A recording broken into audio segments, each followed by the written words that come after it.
Sir, ఇంతమంది పోలీసుల మధ్య మిమ్మల్ని ఒకటి అడుగుతాను సార్. మీ కూతురు నిజంగానే ప్రేమించాను. తనంటే నాకు ప్రాణం సార్. తన కోసం ఏమైనా చేస్తాను. తను నాకిచ్చి పెళ్లి చేస్తారా?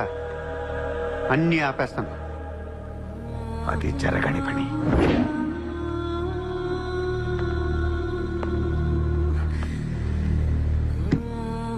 అయితే మీ కళ కోసం మీరేం చేయరు. చిత్ర, నేను నీకు కావాలా వద్దా? I hate you. మళ్ళీ చెప్పు. I hate you. అయితే నా పని నేను చేసుకోవచ్చు. మీకు ఎటువంటి అభ్యంతరాలు లేవు.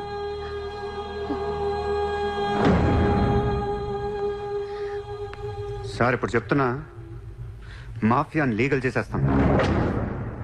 మీరు కానీ మీ సిస్టమ్ కానీ టచ్ అండ్ రేంజ్కి వెళ్తాను. అప్పుడు వచ్చి చిత్రం తీసుకెళ్తాను. ఇష్టం ఉన్నా లేకపోయినా.